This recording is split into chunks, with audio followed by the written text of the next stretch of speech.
You're listening to the Options Insider Radio Network, the home of the Options Podcast. For more quality options programs, visit theoptionsinsider.com or search for Options Insider Radio Network in your podcast provider of choice. Listeners can also access all of our programming through our mobile app available in the iTunes and Google Play stores. Select programs are also available via live stream at mixlr.com/options-insider. That's mixlr.com/options-insider. Don't forget to follow along with your favorite programs and submit your own questions for the hosts at twitter.com/options, stocktwits.com/options, facebook.com/theoptionsinsider, or via questions at theoptionsinsider.com.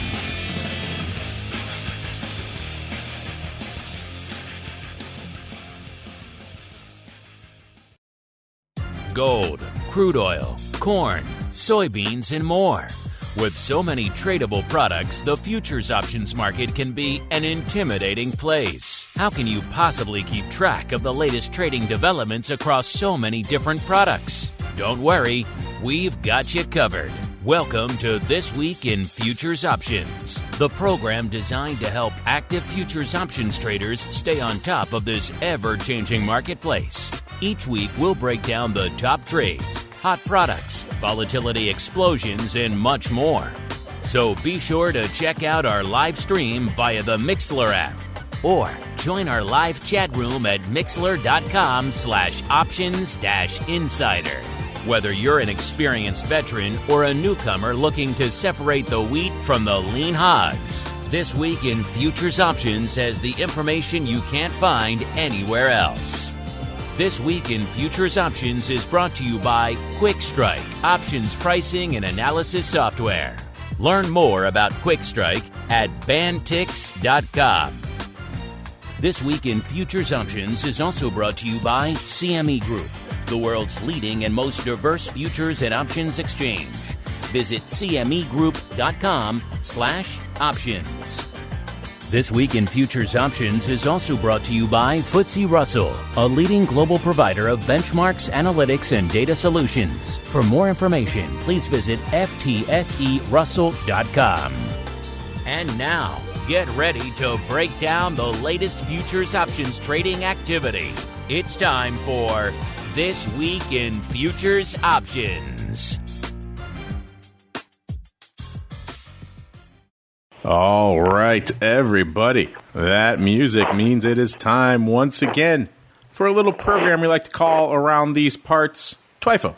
This Week in Futures Options, a program where the name says it all.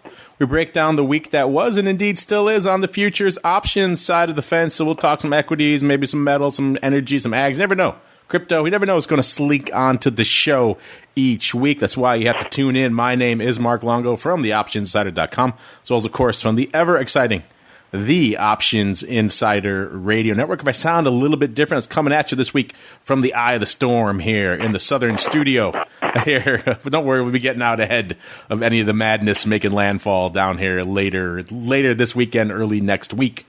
But before we do that, we got some more shows to do, including a little bit of TWIFO, and help me do just that. My old friend, my cohort, my partner in all things FTSE Russell crime, Mr. Sean Smith, the Managing Director of Derivatives Licensing over there at FTSE Russell. Sean, welcome back to the program, sir. Thanks, Mark. It's good to be here. It's also good to be in Chicago as you weather that eye of the storm down there. But as you said, I hope get back here safe before that storm hits. Yeah, one thing we don't have to worry about in Chicago, we are the windy city, but we don't have wind on that level. No, exactly. And it's windy here today. That's what you're saying. The wind is whipping around these buildings, yeah. You see people blowing by your window over there in the FTSE office a few weeks. Just do me a favor. On your way home, just swing by the studio, make sure everything's good there. I have to make sure I'll check it out for you. All the doors are locked, the windows are bolted down, and that no one has absconded with all of our sweet, sweet Options Insider gear, sir. If you can do that for me, that would be... And also maybe leave me a couple of freeze-dried gourmet burgers. That would be delicious. Nice. I'll take care of everything for you. No worries. Sounds good. All right, let's get into it, Sean. Let's start breaking it down. Actually, it's a good thing you're joining me here on the show this week because there's some action in your neck of the woods. Let's kick it off as we like to do here on the show. Let's break down the big movers and shakers from this week. This was coming into Showtime late last night as we kind of parse what we're looking at for the show. So going into late on Wednesday here, let's do the upside first, and it was freaking metals ahoy this week, listeners, with number 5, gold, up 2.5%. And then we got the Ultra Bond up nearly 2.8% for number 4. Number 3, Rough Rice, up 3.8% on the week. These are all the big movers and shakers again over there on the CME platform. By the way, you guys want to play along with the home game, cmegroup.com/TWIFO, TWIFO. That's where you go to get the reports for yourself there. Number 2, Platinum, up a nice 6.25%. And number 1 with the bullet this week to the upside is Silver, up 7%. That means now we got to go dark side. It's appropriate since I am a Star Wars Galaxy Edge adjacent here. All the crowds, all the masses are descending on that place today. I already went last week. It was really fun. Maybe I'll swing by again before I go, but only if I can dodge the crowds. But it is fun. I encourage you guys to check it out if you got some little ones that are, or even just yourself, like yourself a little Star Wars. It's a fun place to go. And I tried the blue milk. It's the best one. I didn't try the green, but I heard bad thing. Blue milk and Oronto's wrap. You're good to go. All right. Let's look at the downside now, the dark side here. Number 5 to the dark side here, which I guess is a winner. The least loser is probably the winner of the list here. It's the peso USD down about 2.2%.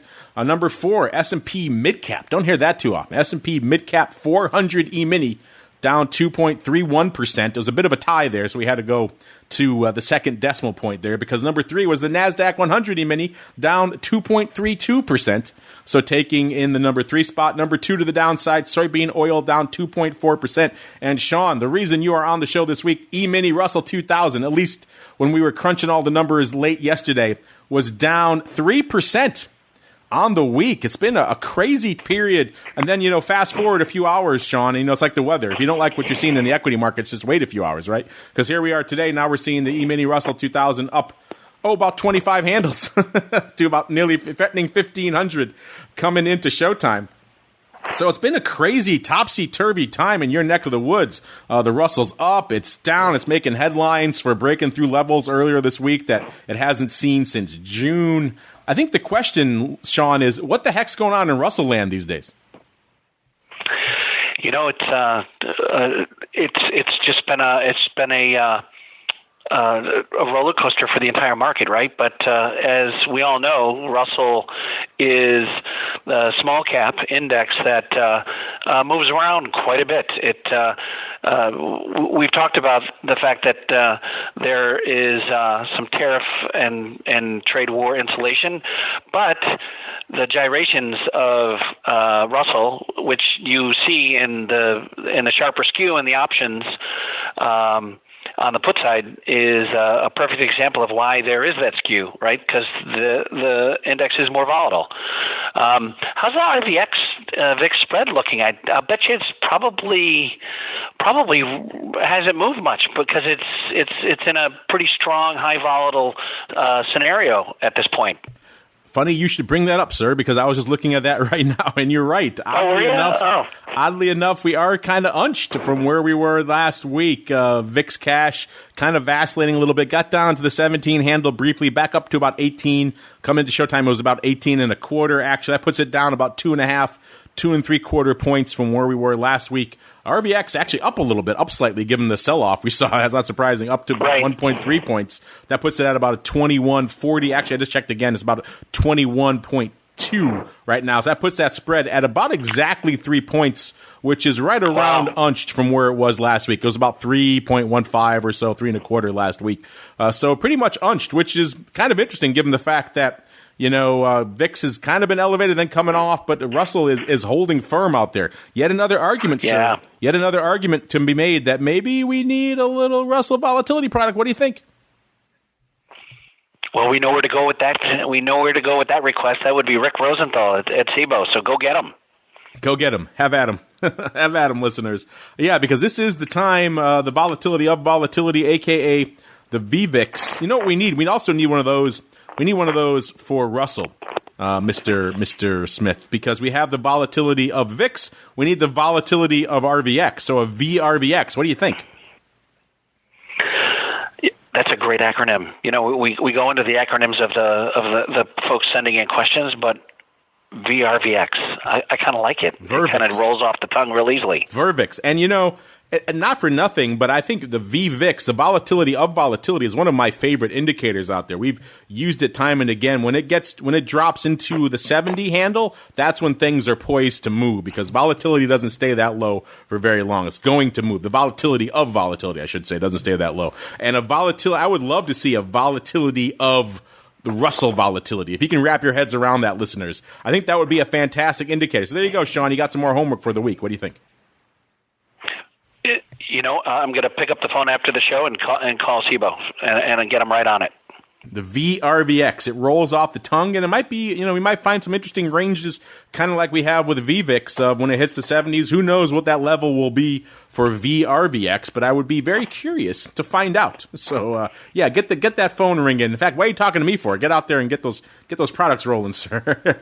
But, you know, it's interesting seeing what's going on here. I've seen a lot of people pontificating and analyzing what the heck is up with the Russell these days. Saw some interesting analysis earlier this week on Wednesday when it was really selling off hard, and it seems like the worm had turned on small caps. People are concerned about the debt ratio out there in the small cap. Debt levels hitting an all-time high. This is a bit of lagging data. This is from Q1, but still, a lot of that may be coming into not something you typically see. That's usually a large cap problem, but seeing that some of that spilling over into small caps may be one of the reasons why it's been feeling some weight, at least. We also saw profits off by double digits in Q1, and at the time of the analysis, looked like they were off going to be about 9% for Q2 when all the numbers are tallied. So that kind of 1-2 punch may be one of the reasons why Russell has been feeling the heat out there of late. Speaking of feeling the heat, Sean, people are certainly feeling some love and some heat for the options out here. Let's pull it up and see what's lighting it up. It is This Week in Futures options, after all. You've been a busy boy this week, sir, because Russell options lighting it up this week. I'm sure you saw it, but I will regale it. Oh, yeah. I will regale it for our listeners nonetheless, sir. Size prints going up. And this is another theme I've noticed a lot since we've really been parsing Russell, because coming into showtime now, we're seeing the Russell 2000 flirting with that 1,500 level even. So right at about 1,499, so threatening to break it. So back up today after selling off most of the week. And yet, at the money is not where the story is in the Russell options. It's typically always far out of the money, a little bit longer term puts. And that's pretty much exactly what we saw again this week. In particular, it was the SEP this time, listeners. SEP 1,300. In fact, looks like a nice little put vertical, because the 1,300 puts were number one with a bullet with about 3,568. And then number two, right behind it, were the 13 halves, so with about 3,536. So looks like we have ourselves a healthy little vertical going up on Wednesday. Is that what went up to the tune of about 7,000 contracts, Mr. Sean? Excellent. And with the market as it's trading, it all makes sense. And these out of the monies are where people are finding that edge, that harvesting of volatility we talk about so much.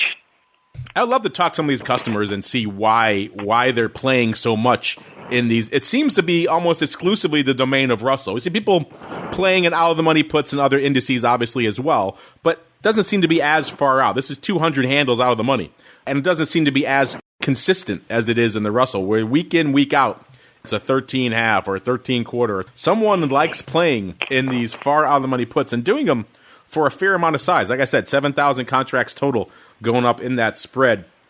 Not surprisingly, that's going to change the skew a little bit, but maybe not the way you might think. The puts were 16.5% rich to the at the money, so very steep skew out there last week. This week coming in a little bit, down to 14.6%. The calls were 13.3% cheap to the at the money. This week, 14.3%. So vol kind of coming in on both extremes, actually. This is in the SEP contract, listeners, which did 82% of the paper this week. So a lot of paper going up out there in that SEP, including in that big size SEP vertical. So, Sean, I was going to ask you if all this activity in Russell has been driving options volume, but I guess I have my answer here, sir. Well done. Your global roadshow seems to be paying dividends, sir. Yeah, and it's and the distribution of where these orders are originating is global, so it's exciting to see. It is exciting to see as well. I know we have some questions. I'm going to cheat here, Sean, because we have a question that kind of ties in to exactly what we're talking about right now. So I'm going to jump to a question, if you don't mind. This comes from please. HJ76, and they ask, why is the Russell 2000 getting beaten up so badly lately? And what are the options, volatility, and skew predicting going forward? Well, we kind of touched on both of those. I don't know, Sean, you've been interacting with the clients. I kind of touched on the debt ratios. I kind of touched on lack of profitability, really, for Q1 and Q2. Is that kind of what you're hearing as well from your people you're interacting with on the roadshow there? Is that why Russell's getting beaten up? Are you hearing other things? What's driving this of late? It's not so much just that it's getting beaten up. It's just trading in a volatile fashion. You've seen a tremendous rally today and yesterday in the Russell 2000. So, but what you have are smaller market cap weighted stocks, and you have 2,000 of them, right? So, these stocks have much more of a volatile nature to them, just based on the kind of scenarios that they have. But there's, as the questioner mentioned, what was the name of the questioner? It was HJ76.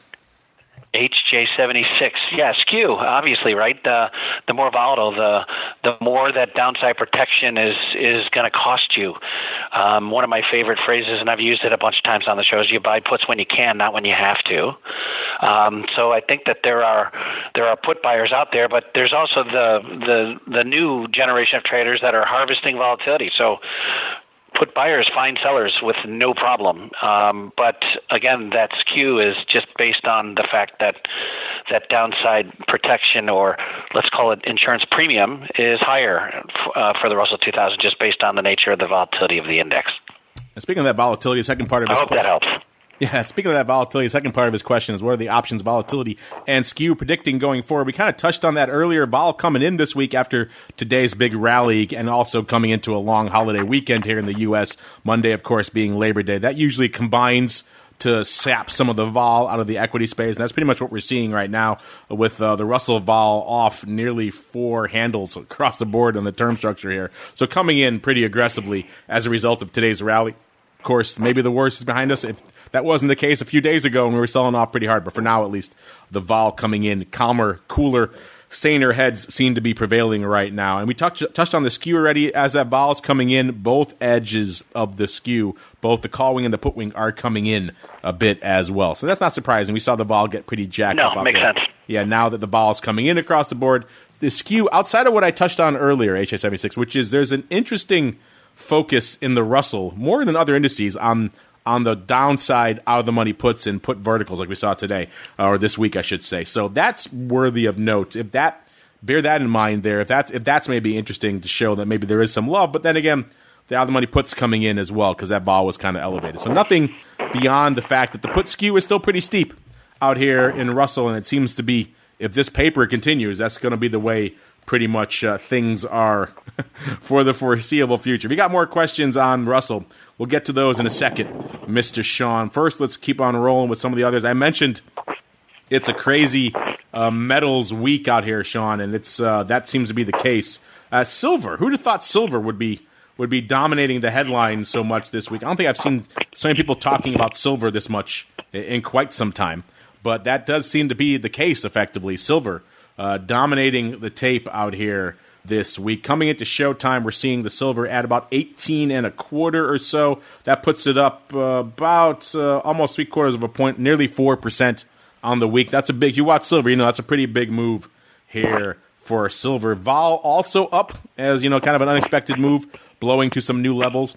Let's look and see what's lighting it up out here this week. By the way, what's driving this move? Obviously, the flight to quality as the equities are topsy-turvy. Gold and silver both getting a lift. But interesting enough, the silver lift does seem to be a little bit more aggressive. We saw overnight moves on silver as well, middle of the week when things looking pretty dire in the equity space. That seemed to be indicating people were piling even more into silver than gold. The gold-silver ratio stands at 10.4% now.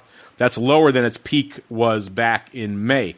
earlier this year. In terms of, like I said, the vol up about 1.5 points across the board out here in the silver contract. And in terms of what was lighting it up out here, it looks like most of the action came in DEES, so a little bit longer term. About a half of the options paper out here this week coming in the DEES contract. And if you're wondering, here we are threatening that we just actually broke through the 18 handle not too long ago. What was the big options play out here this week? It was the 21 calls in DEES going up 5,112 times. They were pretty active, actually, across the board. Now, 5,000 is not a ton for a lot of other products. For silver, that's actually a fair amount of volume. This is not a explosive options product by any means. So silver lighting it up this week, 5,000 and change of the 21 calls. The big day actually was Tuesday, 2,046 going up. About almost 1,000 on Monday, 1,300 yesterday, and almost 1,000 today. Interestingly enough, looks like a lot of this is closing. So maybe someone was aggressively short that upside on the 21 strike in DEES and deciding now with this recent move, discretion is a better part of valor, or perhaps they had these calls and they're slowly taking them off throughout the week as the rally continues. Either way, a closing paper with about close to 1,000 contracts net closing on the week so far, which is interesting and perhaps a bit surprising as well. Number two, close behind it are the 20 calls, with the lion's share also coming on Tuesday. Tuesday, obviously, the big driver in silver volume here this week. About 1,600 on the tape. Actually, I take that back, actually. It was a little bit more, 1,683 on Monday of this week. So a lot going on earlier this week. 700 today, about 1,000 yesterday. Total of about nearly 5,000, 4,900. Again, slightly closing on the week. So closing upside calls. Interesting, maybe given this week and given the recent upside rally, people taking some profits off the tables. But interesting that the focus was primarily in DEES, and that also that it's closing to the upside. I would not have expected that. But again, a lot of people, including our friend Uncle Mike on Option Block, has been positioned to the upside in silver for quite some time. He's come on this show, actually, talked about his long-term 2-year silver collar. So maybe guys like him are closing and or rolling out there, given this protracted upside here in silver. Let's go out a little bit and see what else is lighting it up in that front contract here. Let's see, but doing about 2,700 contracts, the 19 call, the big player out there. And it's not all calls all the time. There were some puts lighting it up, including all the way out here in March of 2020, listeners, the 15 put lighting it up 1,500 times this week, which is kind of interesting. Before we roll out of metals, I know you got your gold bugs are out there. Nick was here. He'd say, let's talk some gold. So let's get a little gold on there, too. Because gold, as we mentioned, gold was moving. It was number 2 or number 3 this week to the upside. Right now, though, net on the week, it's actually slightly off. It's at about 15 and a quarter, feeling the heat after today's reversal in the equity markets. The flight to quality, at least for right now, appears to be over. Gold off net about 0.5% now on the week, down to about 15.23 or so. Also seeing gold vol coming in pretty hard, off about 2 points across the board. That's coming on the heels of Eric's analysis from last week, saying some of the metals vol may be poised to have a little bit of upside to it, and not just metals, equity, ags. He said all the complexes are poised to have some more vol. I think we have a listener question about that, so we'll get to that in a little bit as well. But still interesting to see what's been going on out here. Coming into showtime now, like we said, vol off and off pretty hard in the gold. Let's look and see where the action was this week. About a third, a little more than that, 36% of the paper coming in this October contract this week. Number 1 with the bullet in terms of big prints. Obviously, a little bit more options flow in gold than there is in silver, listeners. So you got about 3x out here. It's the 1,600 calls in October, going up 15,000 times this week. The big print actually today, 9,300 going up today. So a lot of action out there today. 1580 is also going up pretty active with about 12,000, 5,400 of those today. And 16 halves also going up today, about 2,400 with about 8,000 total on the week. So I got a feeling one of our funky ratio friends is back.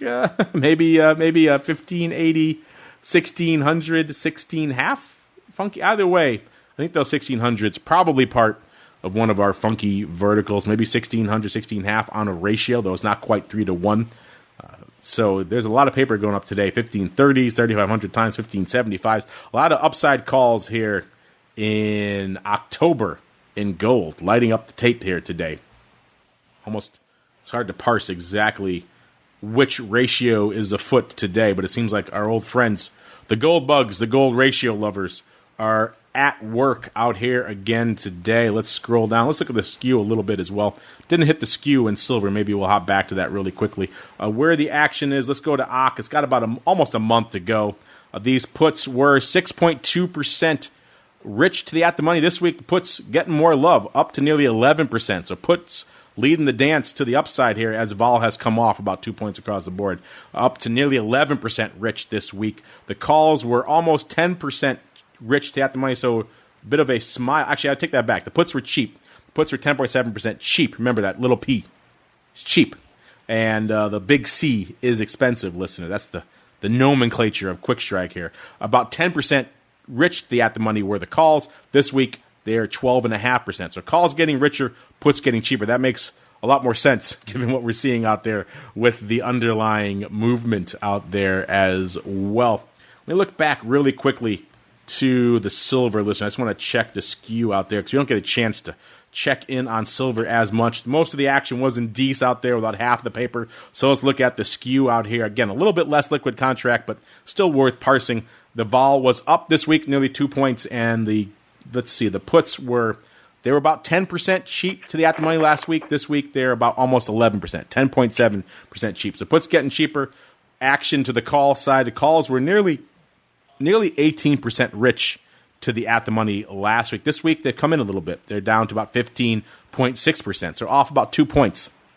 Some of that could be because we're blowing through these strikes to the upside now. So we said there's a lot of closing paper. There could have been a lot of upside long calls that people are now taking off. As you rally, as you blow through those strikes, people are taking their profits and moving on to other things. So that's probably what we're seeing out there in Silverland as a result. Just wanted to parse the skew out there in silver before we keep on rolling. I know another one you guys want us to hit. It wasn't on our top movers this week, but you guys always write in for it, so we might as well hit it. That's our old friend, crude oil, a.k.a. WTI. Been an interesting week out here.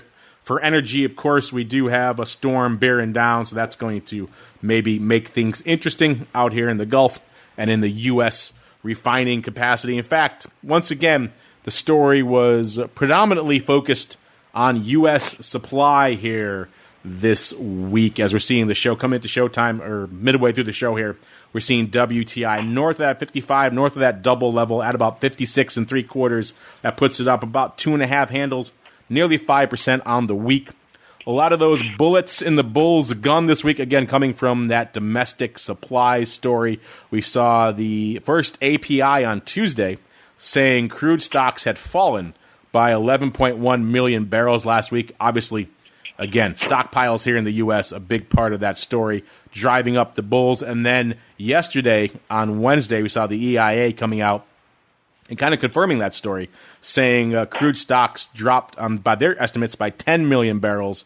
Gasoline and distillate stocks falling by 2.1 million barrels each. So that kind of 1-2 punch gave the bulls enough ammunition to have us rally north of the double handle and stay there. As of showtime, they said up nearly 5% on the week. Also seeing Brent holding north of that 60 handle. Let's see what's going on out here vol-wise. As we continue this rally, we're seeing the vol actually kind of weak here this week, with off pretty strong, off 3.5 handles in this OCC contract out to November and December, off about 2 points and about 1.25 points, respectively, in terms of vol. So vol eroding pretty aggressively out here in WTI this week. Let's see where the action was. The action coming in October this week, over 55% of the paper in WTI in October. And what was the big number one with a bullet contract this week, listeners? It wasn't double calls or even double puts as we broke through it to the north. Nope. It was 50 puts with about nearly 20,000, 19,300 lighting it up this week. The lion's share coming on Wednesday, 8,300. Then about 6,000 on Tuesday, 8,300. Wednesday, about 6,000. And then the rest kind of evenly scattered throughout the week. Net opening of about 3,000. So a lot of back and forth on that 50 put strike. Maybe people deciding to take advantage of this upswing to get some cheap downside. Maybe they're concerned this bump here and this drawdown in U.S. inventories won't last. Either way, 50 puts were where the action was out here this week. Somewhat surprising. Let's go to the skew numbers. Let's do it out here. We could do ACH had 55% of it, so I hate to go beyond that, but it's only about, it's more than 2 weeks. So let's have the cutoff be 2 weeks. How about that, listeners? That way we're not just talking gamma, even though it is a lot of gamma to go with this contract. Let's see what's going on here on the skew. The puts were 9% rich to the at-the-money. This week, almost 11%, so coming up about 2 points. 10.7% rich to the at-the-money. The calls, they were 6.5% cheap this week, getting cheaper, down to 9.6% cheap compared to the at-the-money. So puts are bid, calls are offered. Another reason why, as we continue to rally, listeners, we're seeing this vol come in and come in aggressively. This is pretty much in line with what we've been seeing out here in WTI of late. Any big upside move, we've had the market makers come on the show and tell us, any big upside move is an excuse for the traders, the customers, everyone to come in and dump calls. That's pretty much what we're seeing out here this week as the calls and the volume, I should say, the volatility continues to come in pretty aggressively along with that call wing out here. All right, listeners, I want to make sure we get more of you on the show as well. So without further ado, let's dive right on into some of your futures options feedback. It's time for your questions, comments, and insights. It's time for Futures Options Feedback. Submit your questions at twitter.com/options, facebook.com/theoptionsinsider, stocktwits.com/optionsinsider, or via questions@theoptionsinsider.com. You can also submit your feedback via our Options Insider Radio Network mobile app, available for iOS, Android, and Kindle Fire devices. You can even ask your questions live every Friday at 3 p.m. Central via our Mixlr chat room. So grab the Mixlr app or just search for Options Insider at Mixlr.com. That's MIXLR.com.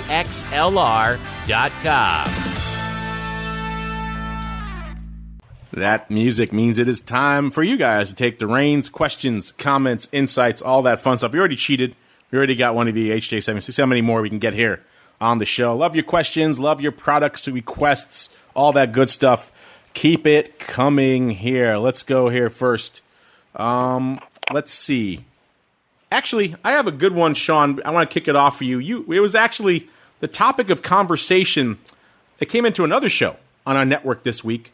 But it was so interesting, I wanted to get your thoughts on this as well. So let me just see if I could find the exact. It came in courtesy of one of our other show partners over there, the folks at Ally Invest, and they had a client, who was asking about the nuances of how these Russell and these RUT options are quoted. Here it is. So this came from an Ally Invest customer. I don't have the exact name. But he wrote here, Sean, he said, I tried to do a short credit spread on the RUT with my options account at a certain broker. I won't name the broker. We won't embarrass anyone here.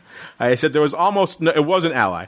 There was almost no open interest at the September 27 expiration, so I abandoned that. I then looked at the monthly, which this broker says the expiration date is September 19th, not September 20th, as the other broker, the Ally broker, research turns up. So he said his first question is why? And he said all the options prices on RUT for September 19th versus the Ally listed September 20th expiration were vastly different, although the credits for the spreads were close. So his second question is why? And we were talking about this on one of our shows earlier this week, Sean. It's kind of one of these, the devil is in the details type of issues for these products. I got to imagine for a guy like you who's spending a lot of his time out there evangelizing, to hear this kind of stuff's got to be a little bit frustrating. So what do you have to say to this customer and anyone else out there who's maybe encountered these issues with maybe conflating the settlement versus the expiration? What I would strongly recommend this client to do is to pick up the phone and call the help desk of the brokerage firm he's talking to, or trading with, because they understand this and they know exactly what they mean, and they all use different verbiage in terms of the products. There are weeklies, there are monthlies, there are quarterlies in RUT options. So it can be confusing, and I think several of the firms do a really good job of educating their clients, and they just need to continue to do that and just be available as clients want to trade more.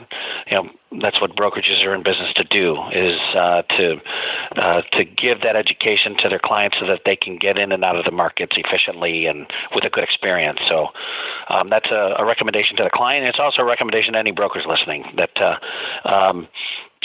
you got clients out there asking questions when there's some ambiguity between what products are which. Now, in terms of the product, the Russell September 20th is the standard option that expires on the third Friday of the month with an AM settlement. The last day of trading is the 19th, is the close of the 19th, but the option itself settles on the 20th.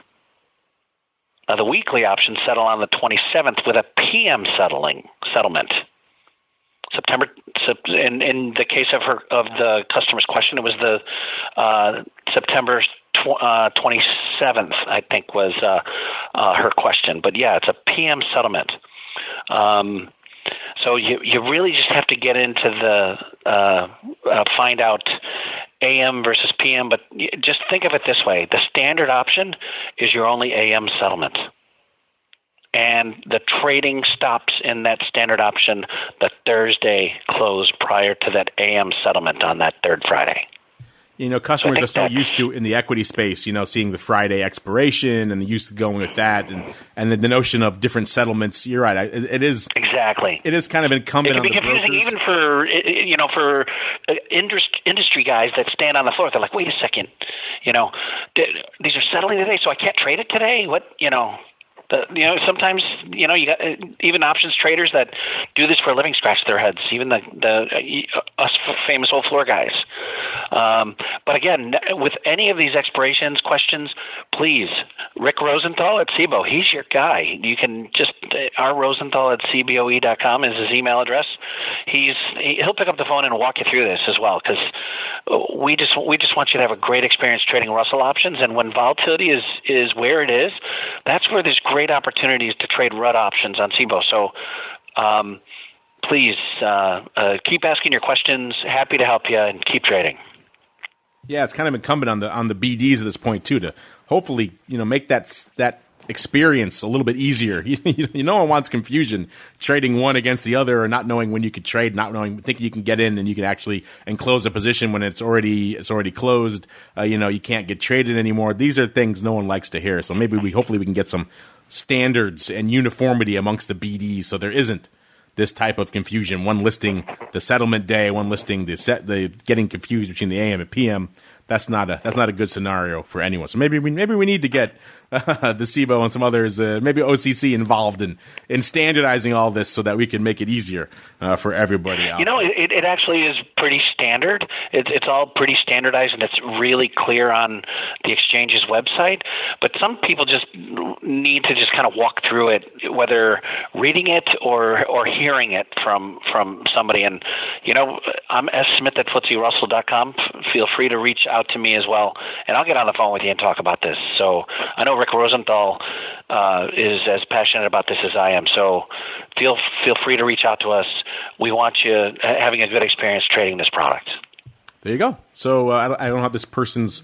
This was forwarded to me. I don't have their contact, but maybe I'll make sure the folks at Ally can forward it over to you, so maybe they could ask you their questions about RUT and all these other Russell options directly. Another question here, Janisus. Yeah, Janisus. Let's see. They say, do you agree with Eric's assertion on the last show that volatility is returning across all asset classes? Well, interesting.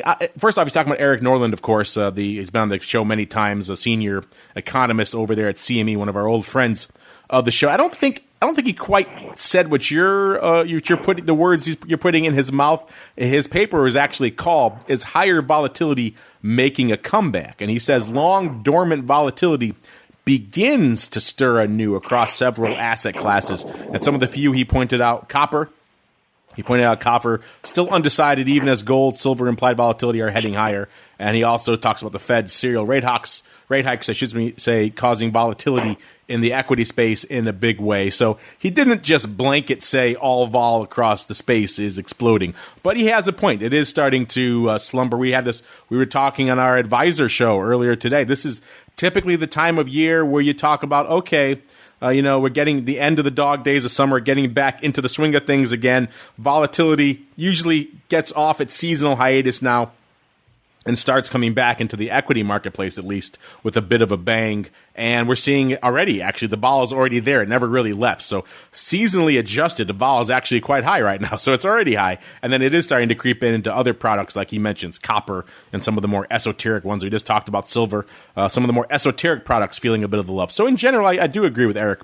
His research has turned out to be pretty well timed on a lot of. Go back to check out his gold storm on the horizon paper from a few years ago, where he talked about maybe gold implied volatility was due for a bit of a move, and it took off almost the day that report was printed. So I still hold that as one of the best timed research papers we've discussed here on the network. And in general, I do agree with him. Vol is high and creeping higher in some of these products right now, which is, if you follow these different products, is kind of a bit of an unseasonal thing, which is very interesting, particularly when we're talking about equities. All right, we got time for a few more here. Let's go to Gary.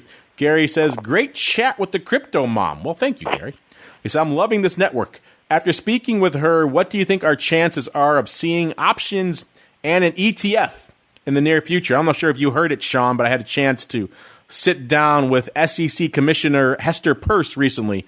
She's known colloquially in the crypto space as Crypto Mom, because she's the most crypto, let's say, friendly of the SEC commissioners out there. We had a great chat. We talked about a lot of interesting stuff. I encourage you listeners, if you didn't check it out, it's in our Crypto Rundown feed. You can also find it in our Options Insider Radio interview feed, where we talk about all these things at length. After talking with her, it kind of became clear that she was one of the few commissioners that seemed to be very much in favor of the ETF. The others still had some work to do.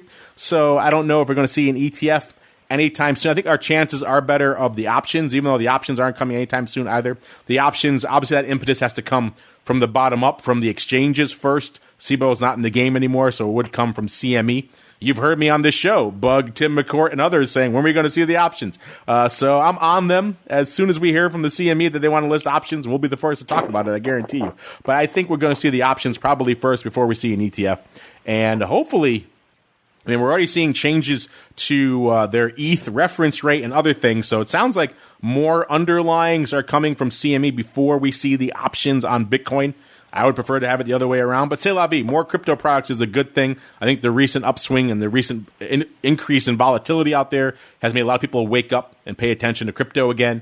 So I think these changes to the reference rate will probably lead to an ETH future, something along those lines. And then hopefully after that, we will see a little bit of some options that everyone out there I know has been waiting. But talking to her, I didn't get any nuggets of insight that we're going to see an option in Q4 or we're going to see an ETF in Q4. Even though that'd be nice, but we didn't see that out there. All right, let's see, Sean. We got time for one more. I'll let you choose. You want to do asking about the steepest bid for puts in the S&P E-mini, or what determines a shift versus a slide on a skew curve?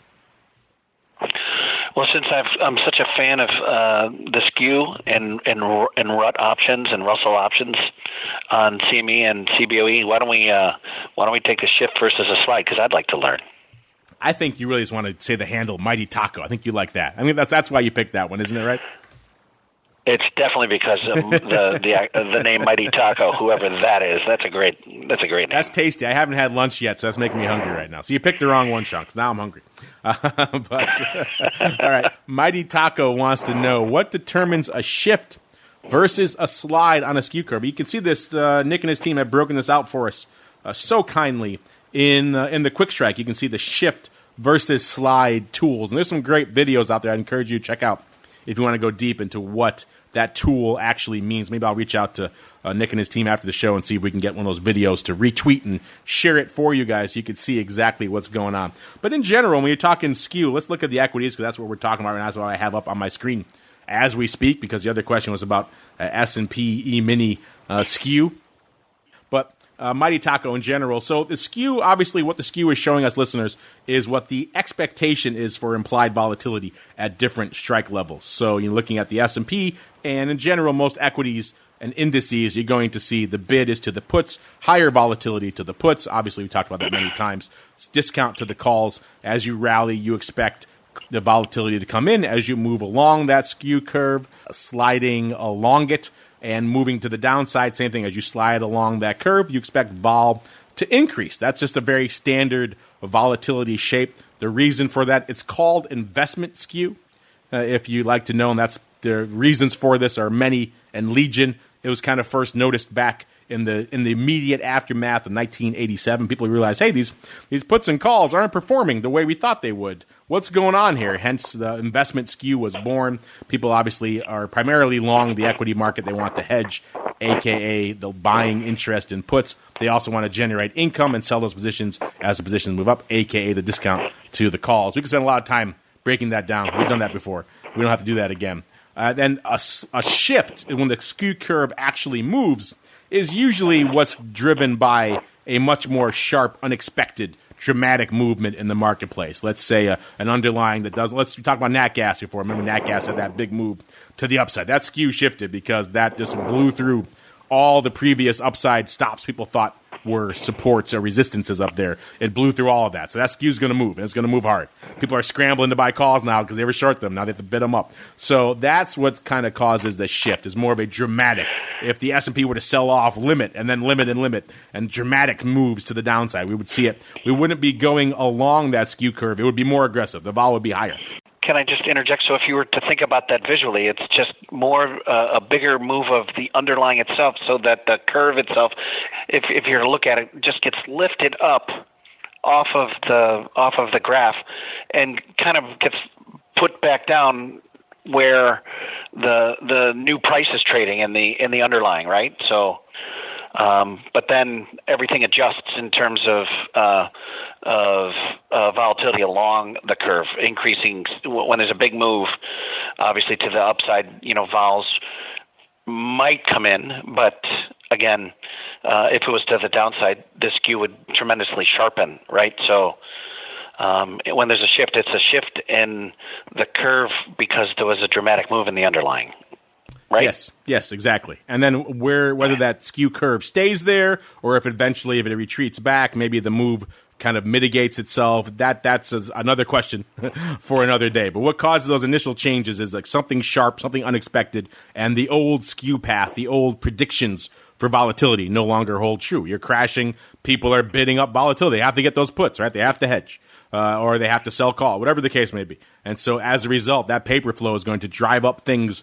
No one's going to say, wait, I can't buy these puts now because I'm bidding through where the former skew chart was. No, they don't. Right. They don't trade that way. They're going to bid them up till they can get them. They need to get those hedges, and that's pretty much what drives a lot of this interesting paper. And speaking of things that drive things, that music means, listeners, we've driven all the way to the end of another show. Sean, we did it. We made it. It was a fun one. A lot of good stuff. A lot of great questions. We could do a whole question show, Sean. What do you think? We've been talking about that. We've been talking about doing a question show. That would actually be a great show. So yeah, we gotta think about that a little more. If we keep getting sweet handles like Mighty Taco, I may just do it. What do you think? He wins our handle of the week. Maybe I'll bring in tacos for the next show. Oh, yeah, now we're both hungry for tacos. See what you did, Mighty Taco? You guys with your food-oriented handles. You're making us hungry here on the show. All right. But before we go, let's go back around the horn. Sean, let's start with you. Obviously, you've been busy putting up and getting size put ratios or put spreads going up out here. But if folks want to learn more, maybe they want to reach out to you. Maybe some of these questions we're seeing about the contract nuances might be kind of interesting as well. If they want to reach out to you with those directly, maybe they want more information just on all the data coming out of Russell. People like those buy right indices, more data on that. Where should they go? What should they do, sir? At smithfootsierussell.com. Reach out to me, and you got rrosenthal at cboe.com. The two of us can answer any of your questions. I'm just excited to see volume increasing and jumping in the RUT options at cboe. But I'm also excited about seeing a dramatic increase in futures volume over at CME Group in the Russell, the RTY futures.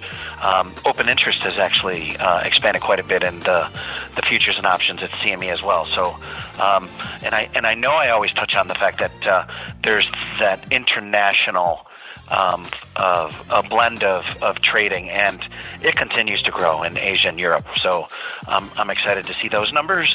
Not to mention the thousands and thousands of clients that are now unique traders of both of these products. So it's exciting to see.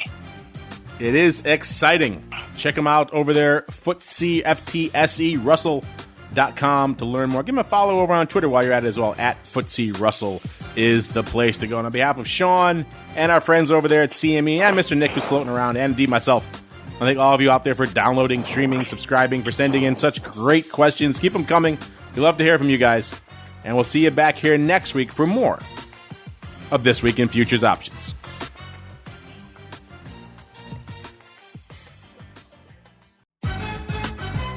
This Week in Futures Options is brought to you by QuickStrike, options pricing and analysis software. QuickStrike offers powerful and flexible options analysis and pricing tools via an easy-to-use web-based interface. View prices on outright options or spreads with comprehensive page-level analysis controls. Build trades, manage risk, or explore historical volatility. QuickStrike has you covered, with market data reports ranging from open interest to the term structure of volatility. QuickStrike is the perfect addition to your trading toolkit. Learn more about QuickStrike at bantix.com. That's BANTIX.com. And don't forget to follow us on Twitter at QuickStrike1. That's QUIKSTRIKE1. This Week in Futures Options is also brought to you by CME Group, the world's leading and most diverse futures and options exchange. CME Group's markets help individuals and businesses around the world manage risks and seize opportunities. CME Group offers the deepest and most liquid options on futures across all asset classes, including interest rates, equity indexes, foreign exchange, energy, agriculture, and metals. For more information and educational resources about futures options at CME Group, visit cmegroup.com/options. This Week in Futures Options is also brought to you by FTSE Russell, a leading global provider of benchmarks, analytics, and data solutions. Investors in the U.S. and around the world are using FTSE Russell indexes to benchmark their investment performance and create investment funds, ETFs, structured products, and index-based derivatives. Many Options Insider Radio Network listeners will be familiar with the Russell 2000 Index. Russell 2000 futures and options are currently trading on the Chicago Board Options Exchange and CME Group. For more information, please visit FTSERussell.com, CBOE.com, and CMEGroup.com. This broadcast is intended for informational and educational purposes only and does not constitute trading advice or the solicitation of purchases or sale of any futures or options. The rulebook of the applicable exchange should be consulted as the authoritative source on all current contract specifications.